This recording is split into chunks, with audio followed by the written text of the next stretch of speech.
China has just made a major announcement. It's resuming seafood imports from Japan after a year of suspension. But would you trust seafood from a region near a nuclear power plant? Let's dive into what happened and why China is making this decision now. The imports were suspended last year after the operator of the damaged Tokyo Electric Power Company nuclear power plant began releasing tainted water from the Fukushima plant into the Pacific Ocean in August 2023. This water was used to cool the plant's nuclear reactors, following the March 11, 2011 earthquake, which registered a magnitude of 9 off the northeastern coast of Japan. The quake triggered a tsunami that disabled the power and cooling systems at the Fukushima Daiichi nuclear power plant, resulting in meltdowns in 3 of its 6 reactors.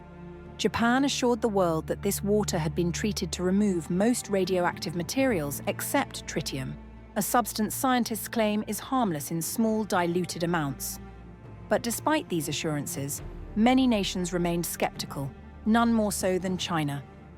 It swiftly suspended seafood imports from Japan, citing fears that the water release could contaminate marine life, even though Japan's claim was backed by experts and agencies like the International Atomic Energy Agency, IAEA. Despite these assurances, Beijing remained resolute in opposing Japan's release of treated wastewater. For Japan, a country with a thriving seafood industry, the decision was a big blow. After all, China was one of Japan's largest seafood markets. Meanwhile, Chinese seafood lovers also felt the pinch, missing out on Japan's premium fish, including famous delicacies like sushi-grade tuna. But now things have changed. In a surprising move, China has announced the resumption of seafood imports from Japan. So, what exactly happened? Why is China confident enough to trust Japan's waters again? For one, Japan continued to offer transparency throughout the process, inviting independent experts to monitor the water quality. The IAEA has conducted thorough assessments and repeatedly confirmed that the water release meets international safety standards.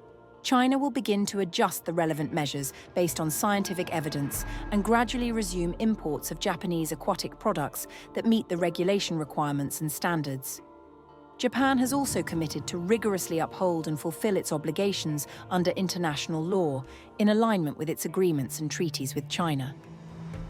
Additionally, Tokyo will continue to conduct assessments of the marine environment's impact.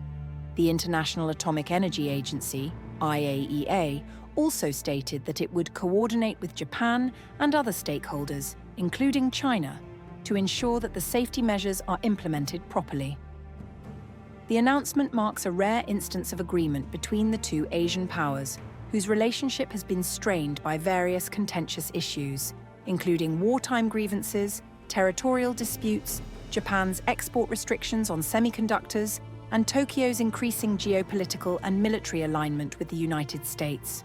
The decision might reflect a broader diplomatic shift. The suspension had escalated tensions between Japan and China, and lifting it could signal an easing of those tensions, perhaps a nod towards improving trade and bilateral relations in a more globalized economy. But this nod does not come without caveats. China's foreign minister added that, "I would like to stress that first of all, China resolutely opposes the Japanese side's arbitrary discharge of contaminated water into the sea. This position has not changed." On the other hand, Japanese Prime Minister Fumio Kishida urged Beijing to immediately repeal the ban on seafood imports, instead of slowly resuming the imports over time. So, for now, Japan's seafood is back on the menu in China. But the controversy surrounding the Fukushima water release lingers. It's a decision that will be watched closely, not just by environmentalists, but by millions of people in both countries.